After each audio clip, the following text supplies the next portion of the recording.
il faut que tu sois à Perm le 5, quoi, en gros. Donc tu voyages le 3 ou le 4. Mais, point. Claude et Elisabetta. Elisabetta et Claude voyagent le 8. Bah, tout ça, il faut qu'on le retrouve quand vous faites vos danses. Les silences, les arrêts, les qualités, les... Si tu es dans l'acte de créatif avec l'autre, pour l'amener de rien à une scène où il va présenter une œuvre à un public, c'est-à-dire l'emmener dans un autre monde, dans une conception du monde qui fera sourire, rire, pleurer, penser, revenir sur soi-même, revenir sur l'autre, penser que le monde peut être vu ainsi, alors oui, tu es dans notre rôle terrestre, on va dire. Tu es ce pourquoi on est là. Ouais, ouais. Alors on y va.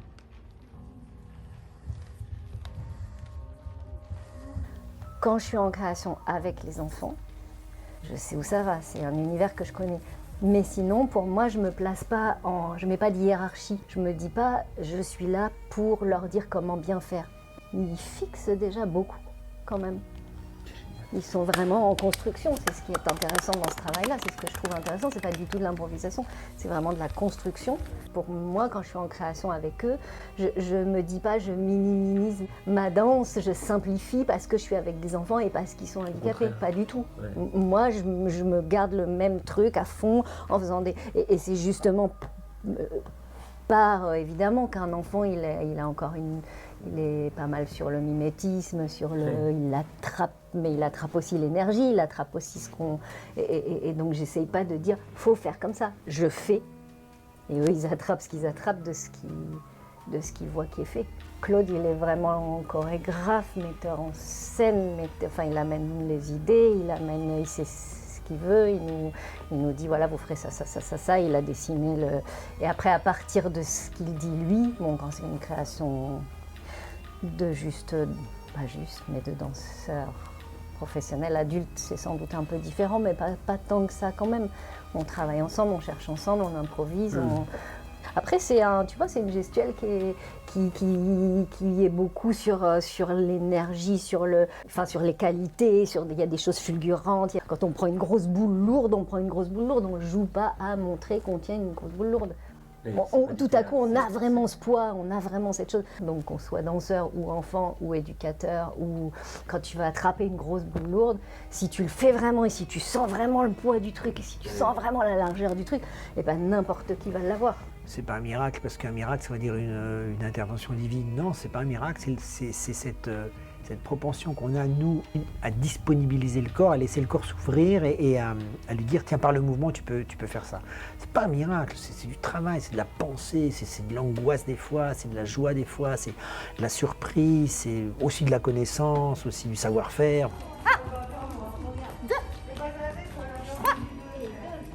Donc oui, il y a ça, mais le miracle, il est dans cette puissance qui nous reste, que tu fais avec des jeunes, avec des amateurs, avec des gens qui sont absolument néophytes, qui n'ont absolument jamais dansé, c'est que tu leur ressors leur propre matière.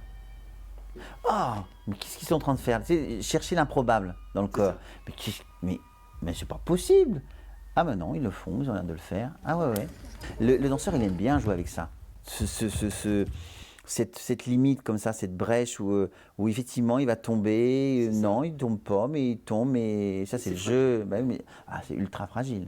Il y en a qui sont plus ou moins introvertis, plus ou moins, quelquefois qui ont des troubles du comportement, qui ne sont pas toujours faciles à gérer. On parle beaucoup d'accessibilité, mais là on est véritablement dans l'accès à une pratique artistique, découverte d'une activité qu'est la danse contemporaine, mais aussi leur propre capacité qu'ils n'auraient pas pu découvrir dans le commun de leur activité habituelle. Et on a bien vu rapidement tout le bénéfice que pouvaient tirer les jeunes et l'établissement et les adultes aussi de leur capacité à pouvoir mettre en œuvre comme ça avec des choses simples à partir du corps tel qu'il est, à partir de quelquefois les insuffisances, mais qui peuvent complètement se transformer et permettre à chacun de devenir quelqu'un d'autre par la magie, je dirais, de la chorégraphie.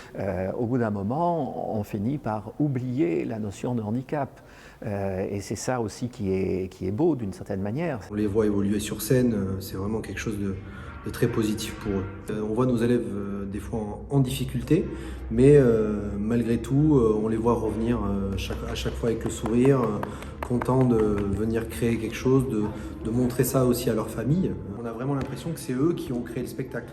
Claude donne des idées générales, des axes de travail, de penser à utiliser le haut du corps, le bas du corps, mais effectivement c'est quand même une idée qui vient d'eux, donc ça c'est vraiment très intéressant. On découvre des jeunes qui vont émotionnellement venir toucher des choses en nous. Donc les jeunes nous apportent aussi énormément sur ce qu'on est. Ils nous renvoient des choses qui ne sont pas toujours agréables. Donc à travers ça, c'est une relation unique. Chacun a une histoire personnelle, je pense, qui amène vers ce métier-là, j'imagine. Moi, l'aspect humain de mon travail me correspond totalement et j'en ai besoin. J'en ai besoin de ce contact-là, de tout ça. On travaille avec des affects. Après, il faut les reconnaître, il faut les repérer, justement, pour ne pas les mettre de côté et savoir qu'ils sont là pour pouvoir en faire quelque chose. On fait le maximum, mais parfois, il y a des choses qui nous échappent et il faut l'accepter aussi. D'accepter qu'on n'est pas Dieu le Père ou Dieu la Mère et que chacun évolue comme il peut et que de toute façon, chacun aura sa place. Et ce sont aussi avant tout des ados, donc ils voient ça à travers la musique, à travers leurs histoires d'amour, relationnelles, parentales. Ils voient le monde avec leurs propres yeux, leurs propres difficultés et leurs propres envies. C'est un cadeau qu'on est en train de faire. Un spectacle, c'est un cadeau.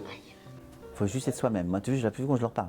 C'est juste être soi-même. Oh non, mais attends, ça c'est pas bien ce que tu es en train de faire là. Tu vois, il faut pas que tu. Moi, je sais que je ne veux pas être pédagogique. Il y en a plein qui disent ah, qu'est-ce que tu racontes, Claude? Je ne veux pas. Je suis un être humain qui a les compétences de chorégraphe, qui a cette connaissance-là. Eux, ce sont des êtres humains qui ont envie de danser et on essaie de voir comment ça se fait.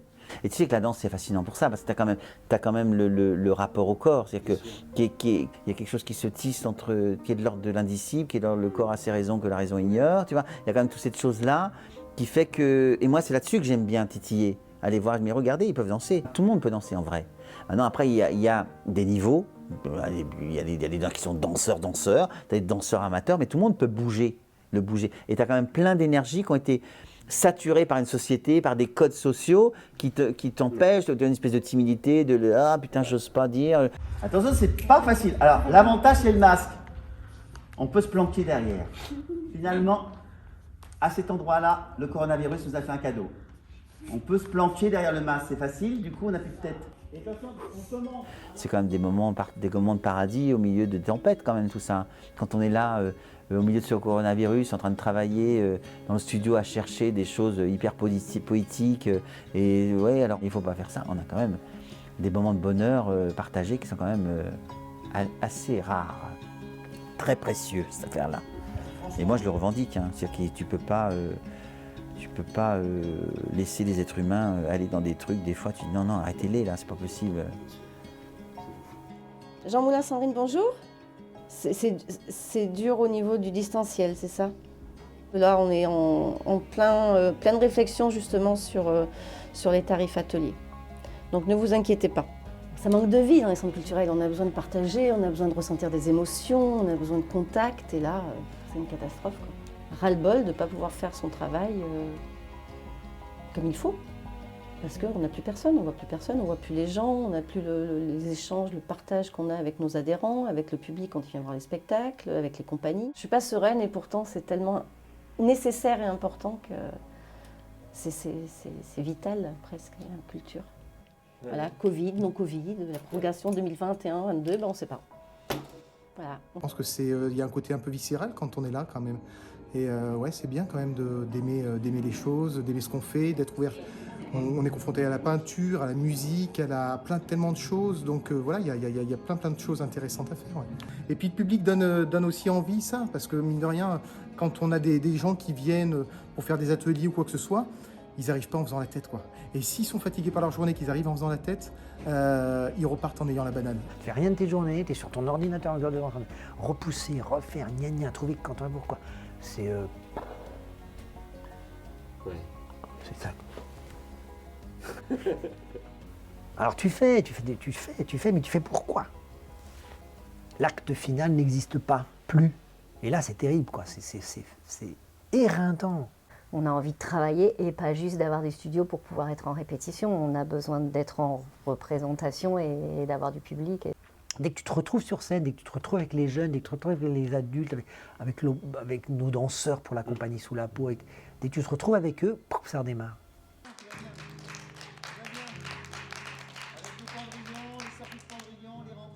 L'émotion, elle vient quand même ou pas? Ouais. Oui, oui, D'où toujours. est-ce qu'elle vient l'émotion? Elle vient du cœur, elle vient des yeux aussi, ça. Les petites larmes qui...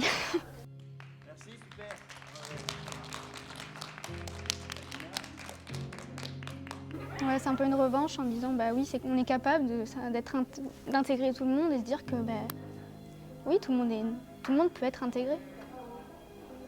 On peut tous vivre ensemble et c'est juste une question de point de vue et d'ouverture d'esprit, de tolérance aussi. Voilà. De voir qu'ils s'amusent, de voir qu'ils profitent, de vivre ensemble, qu'ils soient heureux en fait, voilà. Voilà. Excusez-moi.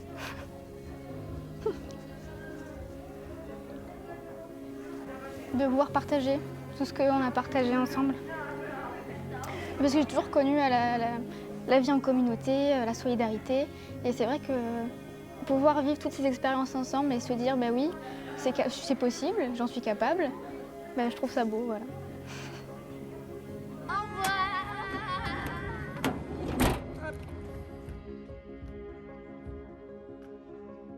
Ça va être beau, je pense. Ouais, ça va être beau. Voilà. Merci. Merci. Merci à toi.